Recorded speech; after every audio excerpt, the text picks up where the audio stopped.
Hello, rodeo fans. Welcome back to the Short Round podcast. This is a milestone episode for Clay and myself, the official podcast of the Canadian Professional Rodeo Association. But this is it, episode 50, Clay. We did it. We've, so I was saying off camera, it's taken us a hot minute to get here, but I mean, 50 episodes is nothing to shake a stick at.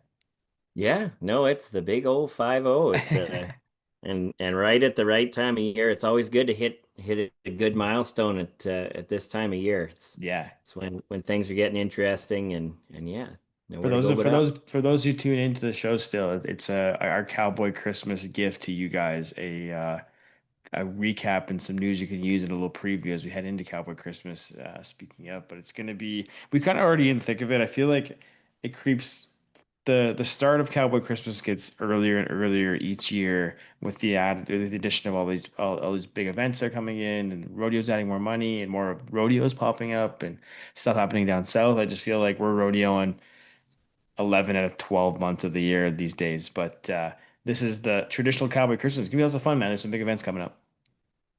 Oh, absolutely. I mean, you live for this time of year if you're rodeoing and things are working and even when they're not working, they can just turn your year around Hmm. and guys that haven't had any luck. I mean, the one year that I made the CFR, I had next to no money won before Pinoca, and one big rodeo can change that all. So, whether it's been hot or not, you're just looking for this week to just spark something. Hmm. Hmm. Well, and speaking of hot or not, let's get caught up on some action or some news lines from the last few weeks. Since it's been a minute since we talked last, but I think there's a few guys going down the road in the saddle bronc riding who've been hotter than Q Taylor. He won, I think, just about $25,000 in a matter of 3 weeks in Canada, and then obviously he's been chipping away down in the U.S. I mean, he's having himself a heck of a season and making some big time rides. Absolutely. And he was a guy that after getting to that CFR and NFR last year, you could just kind of get the sense that, I mean, he didn't just show up and just Hmm. take it all in. He showed up and meant business. And you could tell that that was just going to help him again kind of get to that next level and show everybody that yeah, that he's going to be a force to be reckoned with. And he's absolutely been doing that. And winning both of them bronc matches in a week, that just really kind of Crazy. takes the cake and yeah, shows everybody it's like, you want that money, you're gonna have to beat me Oh, it's and he crazy, did man. it. And he's walking around. He has a different swagger to him. It feels like a little bit. I've been around him this year. Like he. I think he knows that he belongs, and he's at the point where he's one of those top guys, and he's really showing it. Like that ride he made in the short go in Wildwood on yesterday's delivery was something else, man. Like that big rear out of there, he had his feet welded to that horse's shoulders and just did not miss a lick. So it's been really fun to watch him, man. And I'm really excited to see what he can do here over these next few weeks. Like you put him in those situations, and I mean he surrounds himself with the right guys, and being one of those Canadian guys who's been around Zeke and Logan and Dawson and all these great guys. I think he just knows how to show up in those big moments, and there's gonna be a lot of those opportunities coming up here in the next couple weeks. No doubt. The old saying, iron sharpens iron. I mean, the toughest competition is pretty much in the vehicle he's traveling from rodeo to rodeo with. And yeah, he's absolutely just showed that he does belong Hmm. and yeah, there is that confidence and swagger and as you mentioned, I mean, yesterday's delivery is an expert level Hmm. rider horse right from the moment that that gate opens. And yeah, when you see a guy that is feeling so good that they can hold their feet through absolutely anything Hmm. like she did there and then just go right to it and pick everything up. Yeah, that's when you know somebody's feeling everything right there. Yeah, it was interesting. They had Pace Thompson and Logan Hay on the as guest announcers during the short go over there in Wildwood, and I think it was Kays or Logan. One of them said, "Q, there's nobody who can two jump a horse like Q Taylor." And watching the video back, it's so true, man. That guy can, like I said, freaking weld his spurs to those horses' shoulders, and on a horse like that does make it easy. It's damn impressive. Okay, moving along. Looking back again, sticking with the rough stock theme, Grady Young is another guy. We've talked about him quite a bit on the show. I'm a big fan of his and what he's doing, and I think he's got all the talent in the world. And he went on a bit of a heater there, early part of June, winning Lee Park, Brooks, and Bonneville on the same weekend, picking up some nice money there. And still's been chipping away up until this day. But man, it looks like Grady Young's hungry to. It looks like he's out to prove something. I know he's had a couple tough goes at the last couple CFRs and was kind of on the cusp in Calgary last year, and now he finds himself number one in Canada and in the top 25 in the world. So he's I think he's looking to make a statement in 2026.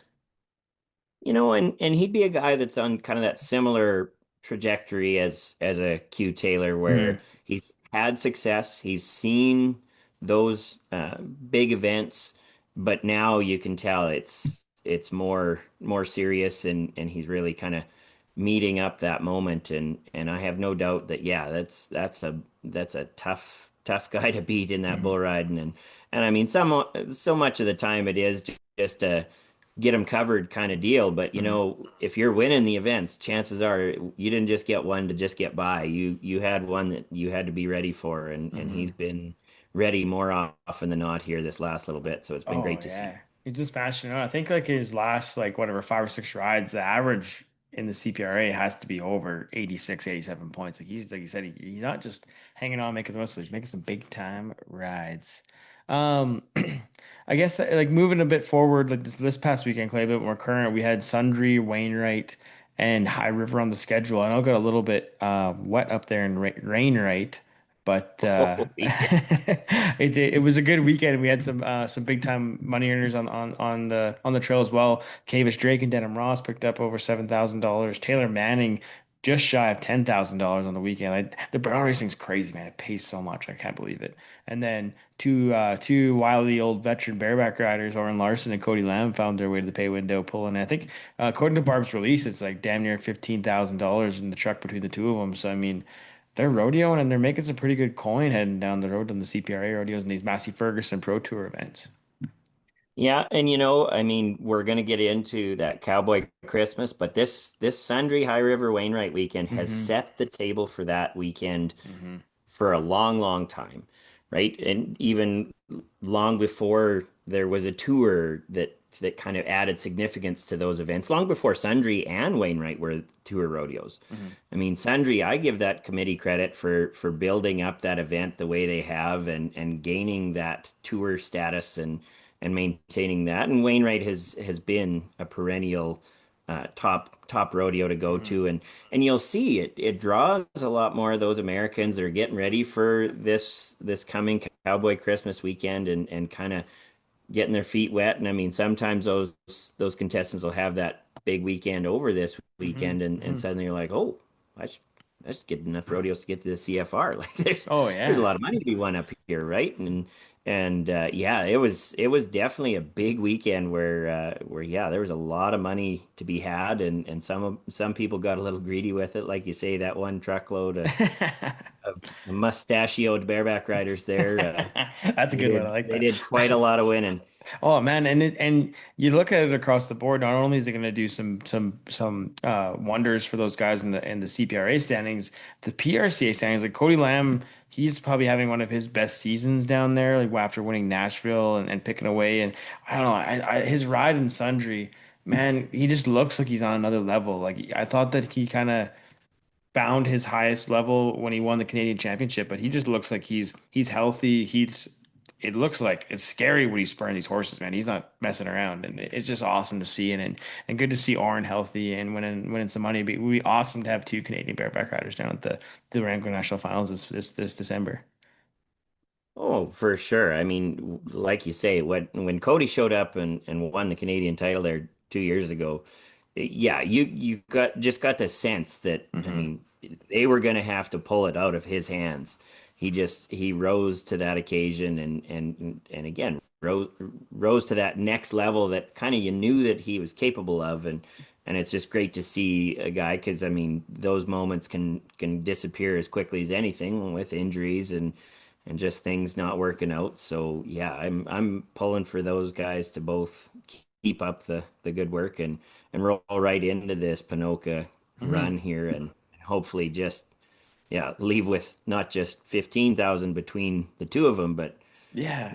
at least that much each. Well, yeah, it'd be fun. Like, there's so many elements like playing to it. It'd be fun watching them duke it out for a Canadian title. I feel like for Cody, I think I expected more success for him across the line after he won his Canadian title, just because obviously more people know your name, you're riding the high, whatever. But I felt like he just wasn't drawing what he needed to draw, and I feel like maybe he's getting more of that luck that this year. So. I mean, like I said, it's been really fun to watch, and they've been both been making huge rides. It's been really fun. Like the last what 3 4 weeks, there's been some really high mark bareback rides and even at those big tour rodeos. But it's kind of a breath of fresh air in the bareback riding up here. It's been fun to watch. For sure, yeah, and a little bit of tough luck that Sam Peterson. I mean, Yeah, he had a yeah. great score in Wainwright, and then you get hurt, and I Did you think see what I happened? saw I it. missed. I missed it. I didn't get a chance to see it either, but they Mhm. said, yeah, it caught a fence like Oh after the man. whistle because he was 88 points and Yeah. just one of those freak deals. It's rather unfortunate, and they said he's going to be out about 6 months, so Yeah. that's a big Thinking about damper on Sam there. a good young talented bareback Oh rider man. that's been Yeah. making the effort to come up here and not just get his minimum, right? He's been rodeoing hard and yeah, hopefully gets healed up well. Yeah, for sure. Yeah, we're thinking about what old Sam. And I guess like looking across the board, Kavis Drake and Denham Ross talk back to those guys. They it's like I think you have to expect at least once or twice every each season they're going to sweep a weekend on you, and it's just a matter of time before it happens. So good to see those guys back in the win column and I mean back into that fight for number one in Canada. I think after everything is official and gets added to the stand, I think they will be number one in Canada on both sides of the team open. But I think yeah, they're poised again having momentum this time of year can be a huge help, especially again, like you said, heading into these big pain rodeos. Oh, for sure. And you know what? Those guys have been roping everywhere up here. I Yeah, mean, yeah. they've been going to the CCA rodeos. Lo and behold, they were in Cadogan here because we were Mm, CCA approved, and Denham actually won the tie down roping at our event. And you know, those guys just love roping every mm, day, and every chance they can get, they're going out there and making runs. And I mean, the whole field is tough up and yeah, down at these pro rodeos right now, and everything. But yeah, it's that title's going to have to go through Denham and Cavis this year. It's not a guarantee that they'll get it, but it's they're going to be in the mix absolutely till the end.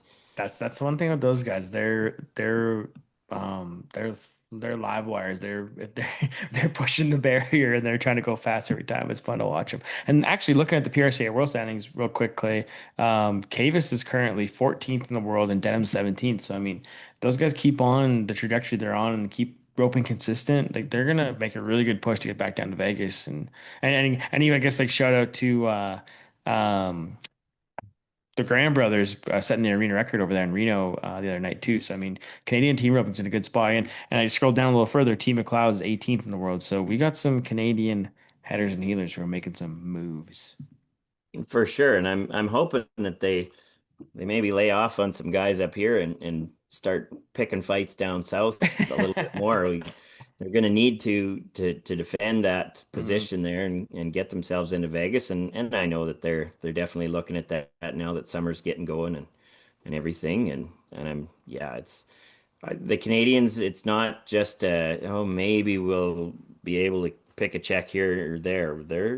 They're tough and oh they're man. they're ready to roll. They're no joke, man. And I think, a lot of that too goes back to the success that Dylan and or Dawson and Dylan had down in Vegas last year. I think and I mean, and I think it all goes back to Travis and Jeremy's world title. I can't remember the year, but when they won the world title there. But I think you like just seeing that Dawson and Dylan they grind so hard they can go there, win rounds, and be competitive. I think it just again that's just having that more recent success really kind of shows those other folks, yeah, I can go down there and do it. And same with like Jake winning Houston and all this kind of stuff. Like there's just seeing that we can go down there, compete and win at those big events. I think it just really inspires everybody else to be like, hey, like if they can do it, I can do it. Like it's not gonna be easy, but it's definitely not as far-fetched as one might think to try and get down there and make it happen.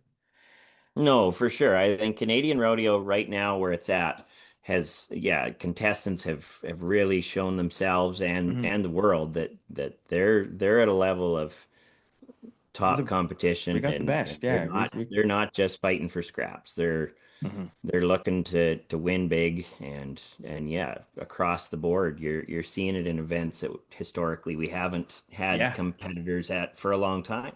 Hmm. Yeah, that's a good point. It's again, yeah. It's a credit to the state of Canadian rodeo and the events we're lucky enough to have up here. And I think also there might something to be said about those weekends when you're rodeoing in the mud and it's raining 100 millimeters or whatever, 6 inches, whatever you want to call it. They don't make it easy on you up here. No, I guess one last shout out before we move on to the interview this week, Clay. Taylor Manning. I said let's good lead in. I have Karli Cowie as our interview this week, so we'll talk barrel racing before we throw it off to the barrel racer. But Taylor Manning, a huge weekend. I think again, it's kind of similar to Cavis and Denham, where it's only a matter of time before Taylor Manning has a big weekend and wins a boatload of money and just so happens it was this past weekend. And I think again, she's one of those momentum type people, really feeds off of it. And heading into Padoka and Williams Lake and Fort McLeod and all these big rodeos coming up, it's gonna be. I'd be checking my rearview mirror if I was a barrel racer in the Canadian Professional Rodeo Association with Taylor Manning coming in hot like that. for sure. And the name that's literally came out of nowhere or Minnesota has been that Austin Toby Oh as well, yeah, yeah. right? And I just happened to turn on the rodeo on Sunday to watch Sundry, and barrel racing was the first event, and they mentioned her, and it's like, yeah, now she's #1 in Canada. She's jumped into that spot after she had a big weekend, and I mean, got to see Taylor Manning, yeah, lay down a second place run there in Sundry, and split the win with Austin Toby and Wainwright, and yeah, I mean, it's a dogfight up there. I mean, between Karli, Taylor, Blake, Austin, those girls are all, yeah, It's it's gonna be just fun. neck and neck right It's now. fast. And like I said at the top of the show, the barrel racing pays so much, man. It's crazy. Like it's awesome. Like if you're a barrel racer and you're going and you're winning money, it's great. But man, you could do some damage in one weekend if you go and run the board or pull a few checks along the way. Like it's unbelievable. Oh, for sure. Sweet. Well, cool, man. Okay, well, I think that's a good place to leave it before we throw it to our interview here, and we'll jump back in afterwards and talk some more Cowboy Christmas. How's that sound? All Always right. good to be talking rodeo. Sounds good. Okay, well, we'll be right back with the short round after this.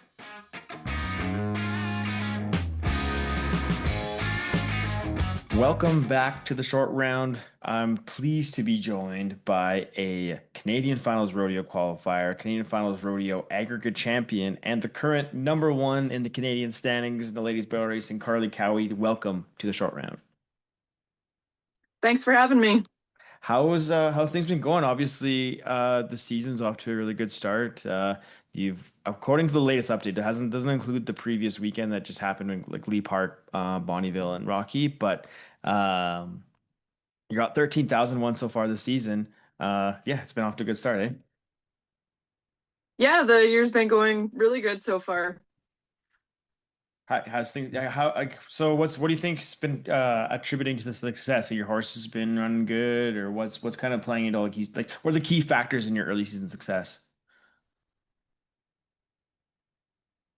Yeah, I had a really good weekend, Grand Prairie Leduc on Fling, and I have two horses this year actually to take Oh, down the okay. road. I have a 6-year-old mare I call Millie as well. So I actually left Fling at home last weekend and just took Millie, and she pulled up a couple checks as well. So it's fun to have two horses on the trailer this year. Does that make things easier? Or do you have to like, or I guess not easier. Do you like strategize like how you deploy each horse? Like, are you going based off of the pen? You're at the point in your career now where you know all these arenas pretty good. Yep, for sure. And I do think it helps a lot to have two horses. It's Mhm. nice to be able to let one rest when you can and not have to run them everywhere. And there's definitely certain pens that horses like over the other. And yeah, I pretty much know all the pens now, so I can pick who I'm gonna run at which pen and then don't have to run flank so much like I have in other years. Yeah, it makes a big difference being able to keep your top horse kind of fresh as you can be, especially coming into this time of year. I know it's pretty Mhm. much all out from now until end of July with how many rodeos there are and the money that's available. Like you want to make sure you're firing on all cylinders. Yeah. How does your schedule look heading into Cowboy Christmas? I know it's crazy to think that we're already into June. It seems like the season just started yesterday, but how are things Yeah. shaping up for you? Yeah, it is crazy. It does feel It's like it just wild. started, but Yeah. I'm yeah. I'm up in Stavely tomorrow, Innisfail Friday, and then High River Slack, Sundry Friday nights, Wainwright Saturday night, and then Panoka entries and all that are still happening. Well, I'm Tuesday in Panoka, and then Slack Williams Lake, and then on from there. But yeah, it's gonna get pretty busy here soon. Yeah, it's wild. I can't believe it, but it's a fun time of year too. You get to make lots of runs and Yeah. hopefully pocket a bunch of money.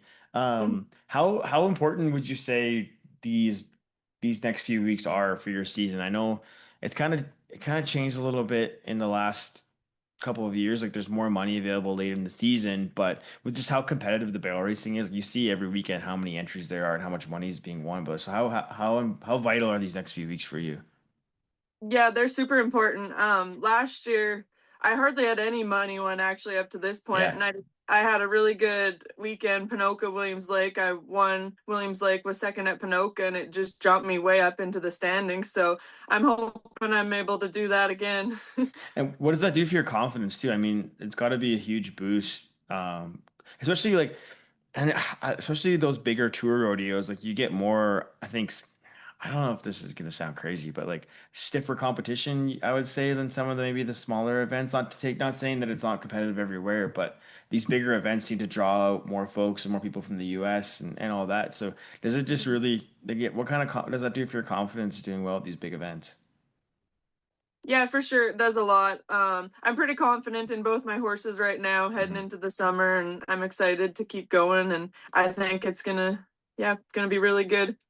Why? What's with the deal with like how come there's so many more entries these last couple of years in the barrel racing? Like I find like I said, it's paying out more and more. There's more and more girls being entered up, but it seems like it should be the opposite with the way the world is with like higher fuel costs, and obviously it's way harder to get down the road. But it seems like the Hmm. barrel racing just gets harder and harder, and more people competing every year.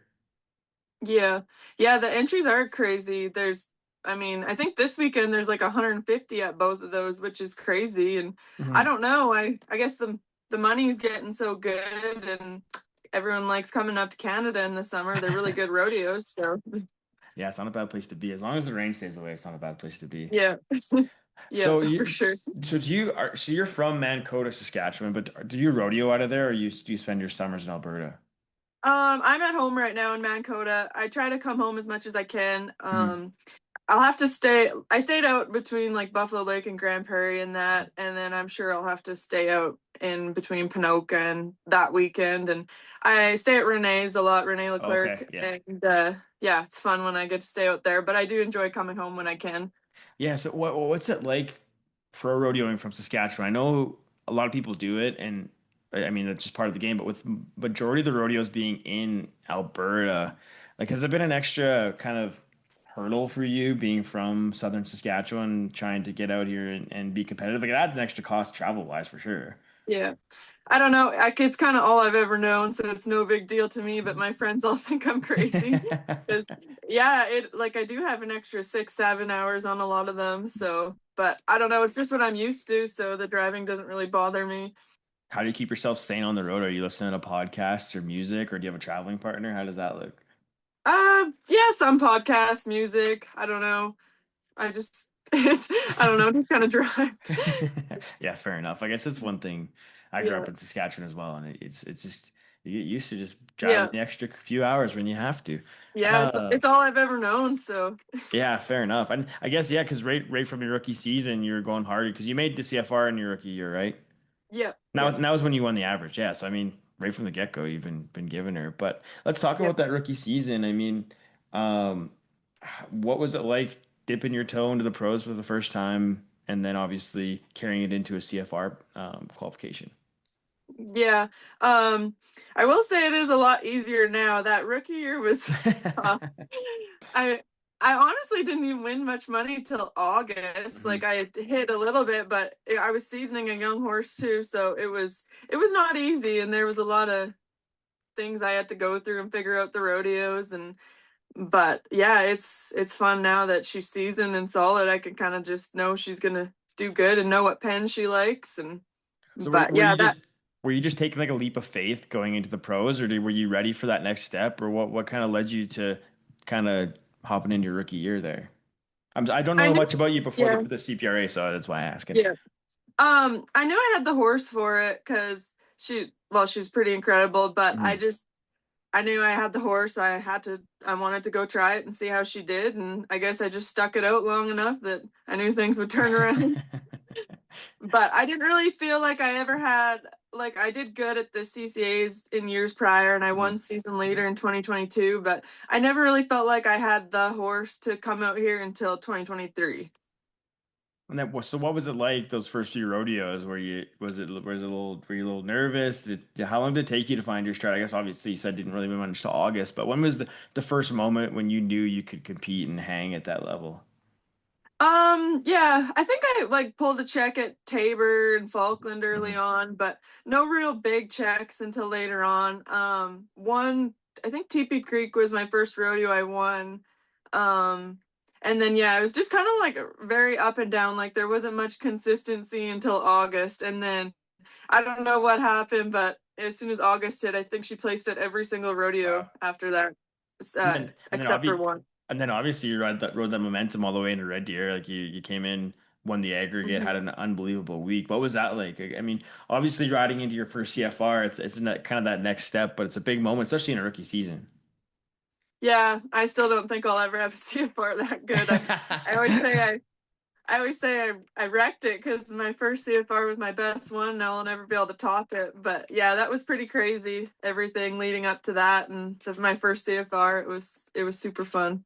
I mean, if Scott Gunther can win all 5 rounds, I'm sure somebody else down the line could do it. So it might as well be you, right? Maybe one day. Yeah, fair enough.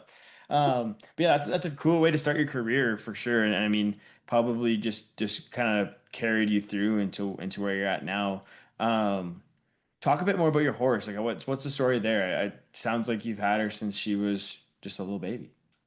No, well, I actually bought her as a 4-year-old 4-year-old. Okay, okay. yeah, from Corny Marie Weeb, and yeah, things were not just smooth sailing. I bought her and well, did a vet check, and I know she had some stuff going on, so I took the gamble on her and did a surgery on her right away, and it was kind of like a domino effect, one thing after another. So I bought Hmm. her the spring of her 4-year-old year, and I never got to run her for almost, well, over a year. I never got to run her till the fall of her 5-year-old year.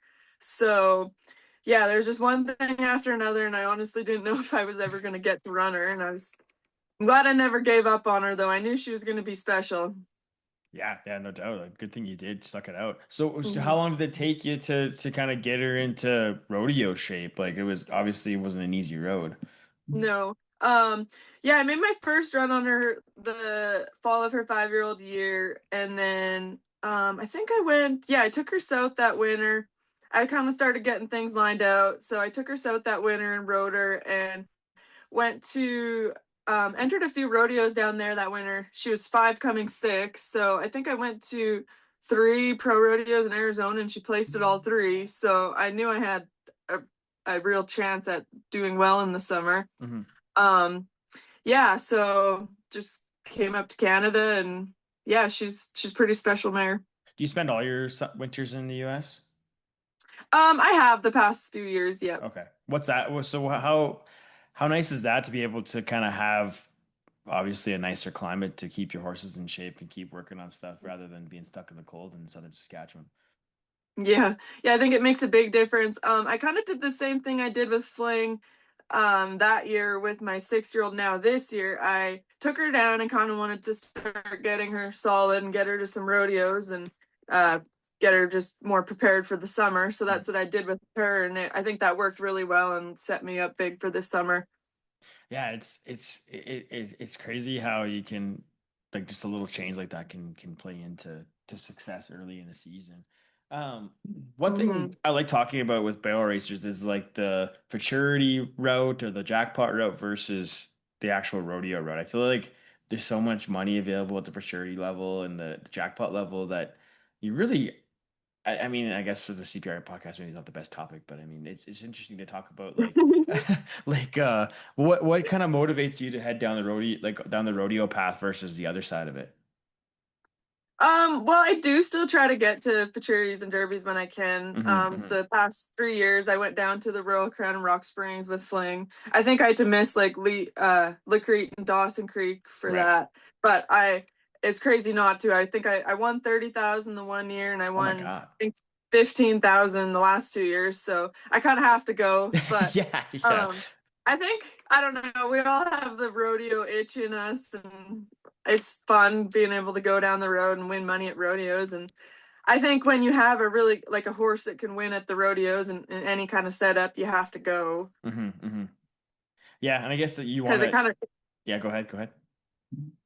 well, I was just gonna say it takes a special kind of horse to be able to like win at the rodeos and go and win on futurity ground as well. Yeah, I guess it's a completely different ball game too on the other side of the coin. So having a horse that can do both. It's kind of the same as the team ropers too, right? Like yeah, they have a good enough horse to go to those big jackpots and win. I mean, why not do both, right? Yeah.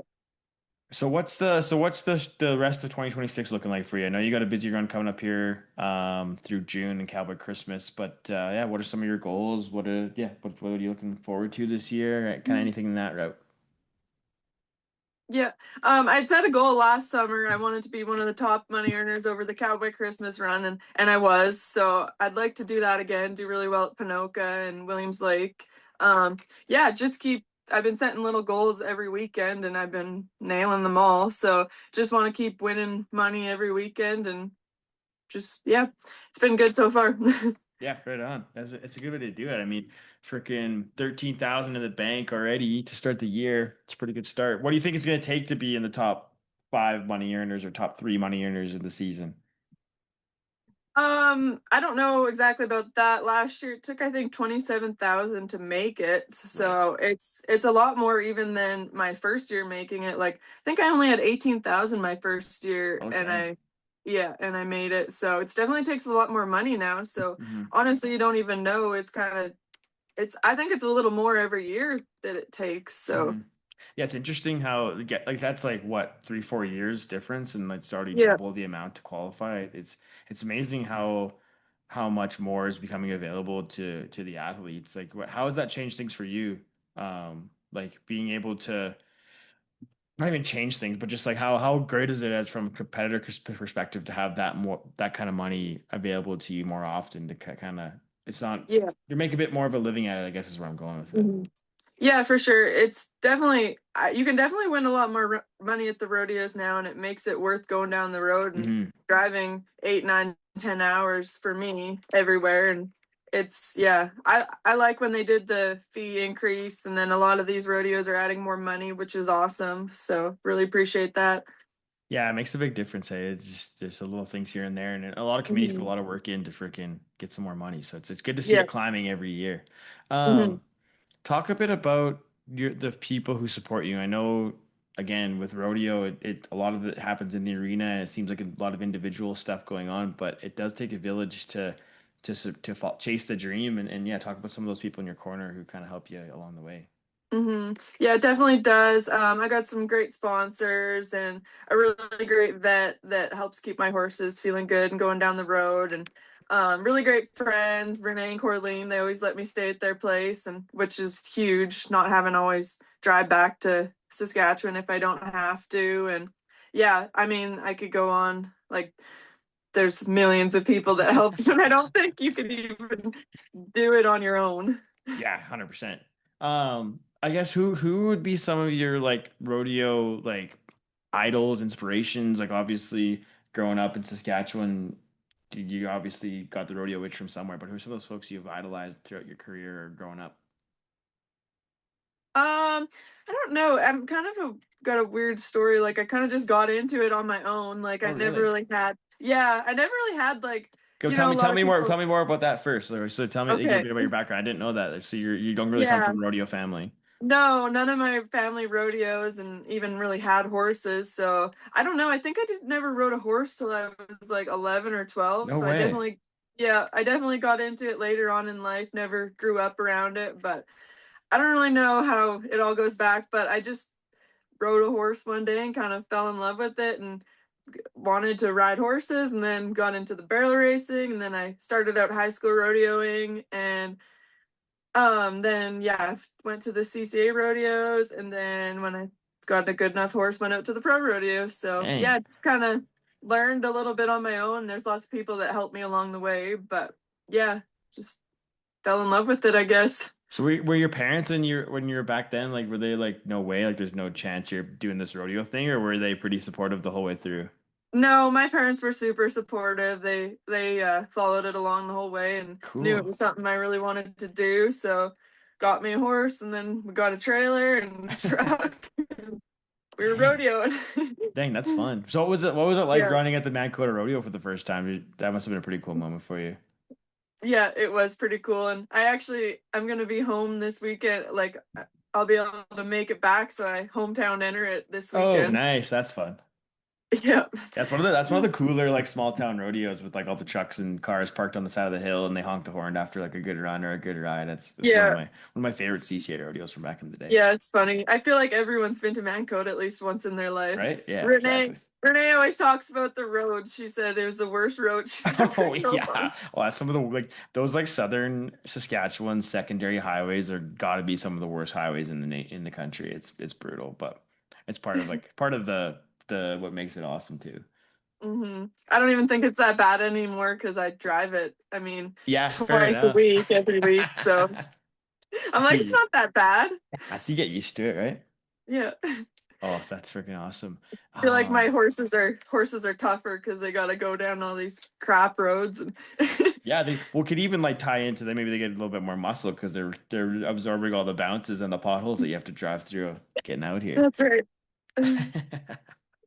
Well, that's cool. So how has it been fun to like go back to even on the Saskatchewan run of pro rodeos? Like you got Kennedy and there's Regina usually has a show. Like it's got to be fun to be able to go to some of that level back home too.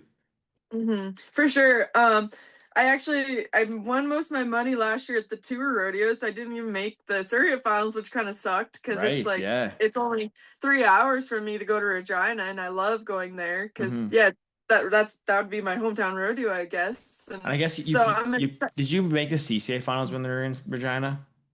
Or I guess that'd have been before I your never time. did no. I made it in Swift Current, like the first year it moved to Right. Swift Current, Okay. and yeah, there, and then North Battleford. So, but yeah, it's I definitely went and watched when it Mhm. was the CCA finals was in Regina. So now that the circuit finals, and then they have that summer rodeo there this year, so that's super cool. Yeah, it'd be cool. I mean, hopefully you can get to enough circuit rodeos and make your way back there. 'Cause it's some there's hmm some like I don't love Regina. I don't think a lot of people love Regina, but there's something about it during exhibition in November, even though it's cold as heck outside. It's like one of the coolest rodeos in the Yeah, country. yeah, for sure, and it's warm inside, so Yeah, yeah, exactly. It's warm inside. That's all that matters. yeah. What are some of your favorite stops on the schedule throughout the season? I know there's lots of we're super lucky to have a lot of really cool events in the CPRA schedule, but what are some favorites that you look forward to each year? Yeah. Definitely Pinoca. I've done well there the last couple years, made the short round there. Williams Lake again. I always say my horse, I think she does better the further away we get from home because it's like she wins the most money when we're 12 plus hours away from home. So she did well at Grand Prairie the last 2 years. Teepee Creek, she's won first, second, third there. Right. So yeah, it's like the further away I get from home, the more she wins. So Maybe it's a sign that she wants to yeah. be in Alberta or something. I don't know. Or yeah, maybe. Or she's like, well, we've drove this far, I better win. Yeah, exactly. May as well make it worth our while. That's a good way to look Yeah. at it for sure. Oh, that's Yeah. awesome. So yeah, all those ones I like. Yeah, BC in the fall is fun for sure. Yeah, yeah, it's hard to beat some of those like Merritt's really cool. Langley's a fun one. Obviously, Armstrong in the hmm Tour Finals is one of the bit really cool ones too. Like that's I'm biased in that like my fiance's from Armstrong, and I think that's like the coolest rodeo that we have. It's kind of it's like one of the like closest we'd have to like some of those like old school American rodeos with the way the grandstands are set up and the bucking and hmm the under the lights atmosphere. It's hard to beat. Yeah, it is definitely a really cool rodeo. How have you liked because did you make the CFR the first time back in Edmonton? Yes, Yes. I Okay. So you've did. been to CFR the last 2 years. How have you liked the transition Yep. up to Edmonton? And it's a bit obviously a bit different than Red Deer, but how have you liked it up there? It's been good. I think I'll always just have a soft spot for Red Deer just because I did so Right. well there. But yeah, but it's been good. I think it's getting better like every year, and I think it will continue to get better. But I think as barrel racers, we all just wish like Red Deer's got that long alley to run down. I think Ah, we all just wish we could have more of an alley because it's kind of like you come from the left and then you turn and then you got to go. So it's kind of tricky. And it took me, I'm not going to lie, it probably took me 6 or 7 runs to really nail it, like really? Huh. to get it down. It's a lot harder than anything to really run in. Yeah. Dang. Yeah. I never. Yeah, it's if you don't see those behind the Yeah, scenes but elements, you kind of miss them. But I never even thought of that because that hard, I guess, would be the left mhm. coming into the alleyway to the arena would be tough sometimes. Hey, Yeah. you have to like watch that corner. You wouldn't want Yeah, to like hit your leg off you that almost corner. need like a left yeah. You almost need like a left-hand horse so you can come in and keep going or something like you need something that's able to go from 0 to 100 because it's like such a short run to first. You got Right. to get your Yeah. timing Got just to get right, a I lot of find. speed there. Mm. Huh. Yeah. Interesting. And it kind of reminds me of like the NFR alley. Like everyone's kind of lined up in that alley. Like Right. it's a long alley and then you got to come in and go right and then go left. Like it's tricky for sure. Yeah, dang, that's some insider info there for you. Yeah. So okay, so a couple more things here before I let you go. So you have a goal. You want to be one of the top money earners in the country. What are some other goals you have set for 2026? I never really had like the season later goal or nothing, but then the year started out really well, so why not try to go for that, I guess. Yeah, no, I mean, it's a Mhm. cool thing to win. It's so hard because it just shows like how consistent you have to be throughout the season. I mean, like again, it's like we talked about before with how competitive it's getting and how much money's available. Like it's Mhm. gonna be a grind to hang on to it for the whole Yep. season. Yep. I think I can Oh try it yeah. on though. Oh yeah. Yeah, My you got what it takes. I don't know. My horses, yeah, it's fun. I got 2 horses this year and they're both feeling really good and ready to go. And I think Fling just feels so much more solid this year. She's 9 now, so she's been to all these places and she just feels like she's like knows the rodeo scene more now this year. She's entering her veteran era, so she's Yeah. ready to roll. That's good. Is there a rodeo that maybe you haven't done as well at in the past that you're looking forward to this year to maybe getting cracking into um top money or something like that? well, Leduc was one of those because I'd never won any money there Leduc's a tough ever. pen for you guys too, Yeah. hey? That's a small Yeah. rink. I was actually telling Brady Whiteside I was at Grand Prairie and I was like, gosh, I wish I had a horse for Leduc. I've never done any good there. I'm Hmm. like, I don't even know what horse to run. And then I went there and ran Fling and she won it by 4/10. So Oh, there you go. That's she's perfect. like, yeah, anytime I say like she can't do something, she just goes out and does it. She's So like sounds like she's a good but listener. she is, yeah, I just gotta yeah. But no, another one of those would be Armstrong. Oh yeah. I always I thought it would be a good pen for, but I've just never really done good there the last couple years. So I think this is the year. Yeah, make sure you say that out loud around her so she listens and knows what to do when you guys get out there. Yeah, for sure. Right on. Well, Karli, again, I really appreciate you taking the time to chat with me. I know it's a busy time of year for you guys, and things are ramping up for Cowboy Christmas. And yeah, we wish you all the best down the road, and I'll see you somewhere, I'm sure. Thank you very much. Alrighty, this has been the short round. We'll be right back after this.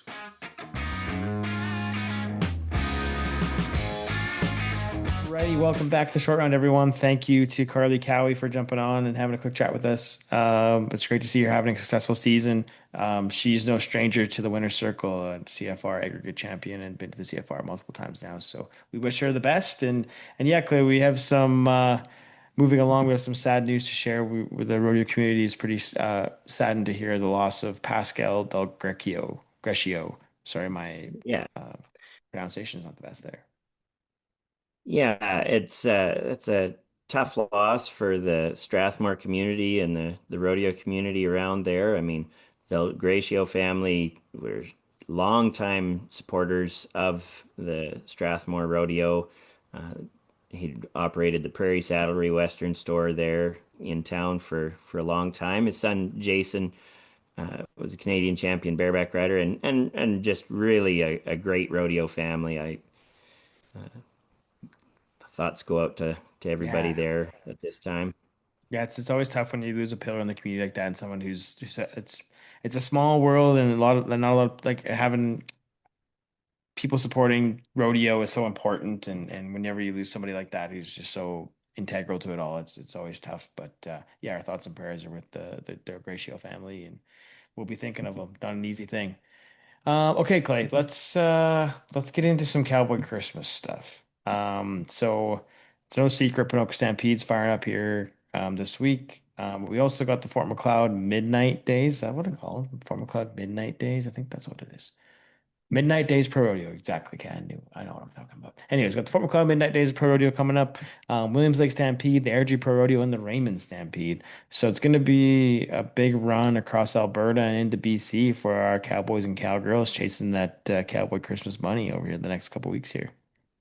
Absolutely. And it's been great to see, like you mentioned, those Fort McLeod and Raymond Mm, events added to this. And you hear some of the older contestants talk about, I mean, my first year rodeo and pro Swift Current was still on the schedule that same weekend. mm, But mm. I mean, there used to be events in Meadow Lake and Swift Current and Williams Lake and Ponoka and Airdrie, and it was that legitimate run and kind of putting those bookend events in there with Fort McLeod and Raymond just really adds to that feeling of kind of that more of the American style Mm-hmm. Cowboy Christmas where you get that you can go somewhere every day for an extended period of time and I mean those are great rodeo communities to add into the professional schedule which is just awesome. Yeah, it's gonna be fun to watch and looking through the draws of some of these events. There's some big names coming across the board. Obviously, with the what Pinocchio does and what they add across the board in all their events, it's no secret why people come up to these events. But really cool to see the breakaway roping purse at $45,000. That's something that I meant to bring up that we haven't talked about yet, but a huge moment, a huge um, timestamp for the breakaway ropers, just seeing that amount of money added for a single event. During the year of the Cowgirl celebration in Ponoka. Oh, absolutely. I mean, you see with Panoka getting to that level of money and in all of the events, it's and I mean that breakaway rope in that pen on that Pendleton Run style setup, it's an event to watch and yeah, it's I mean they were grateful to get in there in the door and now to be roping for that much money is just fantastic to see. Do you have any bold predictions as we head into Cowboy Christmas, Clay? Like something maybe like somebody surprises us or yeah, I don't know. What do you anything you've been thinking about heading in? Even it could be Ponoka specific, it doesn't matter. I this is kind of my first chance to look at the draw here and I I'm it's tough to say, there's some the nice thing about Ponoka is that first round it's anybody's game Mm. and I mean you might see like I'm the one name that jumped out to me looking at this draw is Clay Greenslade in the Mm, Bronc Ride's got mm, Snapchat of olds. I mean mm. that's a big time chance where again, he could be that guy that suddenly makes something happen that really just sets things off for him. Is And he entered the bareback riding too? I haven't gotten to that part yet, I don't but see him in here. Hmm. Anyways, he's super talented on both sides of the horse, I guess you could call it there. But yeah, yeah, it's a good and call. did just have a good college finals here down south and in both events and Yeah, it's gonna be but fun, man. My bold prediction was the reason why I just thought of this as we are talking about Cowboy Christmas in Ponoka is I think that we're gonna see a Canadian sweep in Ponoka. So Canadians win all the events.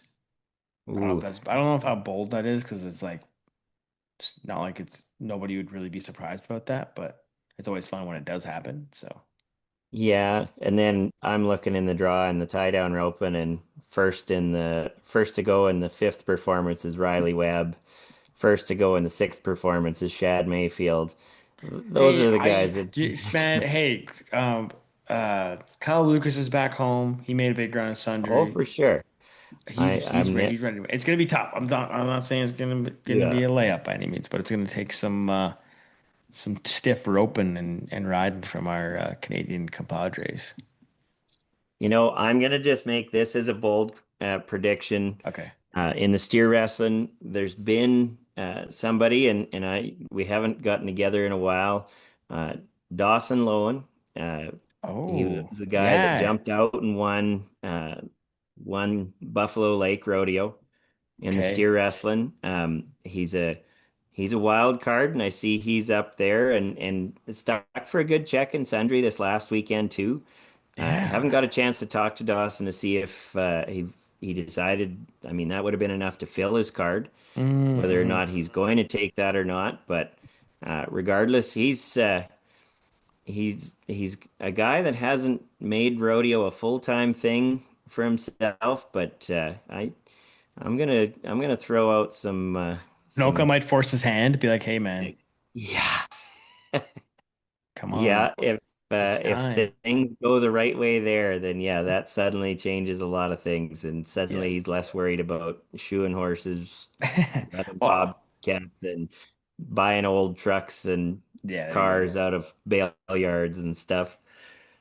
Oh, I love it, man. It'll be fun. I'm really excited for it to start. It's always a great time of year, and like we mentioned before, the folks at all these events over the next few weeks, they do such a good job making things work for the Cowboys and Cowgirls, putting up good money, making a good experience for the fans, and yeah, it just makes it really fun watching from our vantage point. So I really cannot wait for things to get going. And if you're wondering, the first performance of the Midnight Days Rodeo starts on June 24th. So 24th. we're only two sleeps away. Perfect. Okay. Alrighty, Clay. Well, I think that's gonna wrap it up for now. We'll get back together sooner than later. Obviously not, or definitely not as long as it took us to get together for episode 50, but we'll chat after Panoka and this Cowboy Christmas run. Thanks for your time today, man. You bet. Thanks for having me. And again, it's great to be getting into the meat of this rodeo season. We're kind of well into that, but Yeah. it's this is when things start to matter a bit. You see people that have been having good success early on that are starting to maybe hit a wall, Mhm. struggling with some things that you either get it sorted out or it gets away on you in a hurry. And we're gonna see some people either step up and show out or have to step back and let Mhm. somebody else take their money. Yeah, it's gonna be it's the most wonderful time of year for a reason, man. So it's gonna be fun to watch. I cannot wait. But yeah, we'll be back with a short round very soon. Thanks for listening.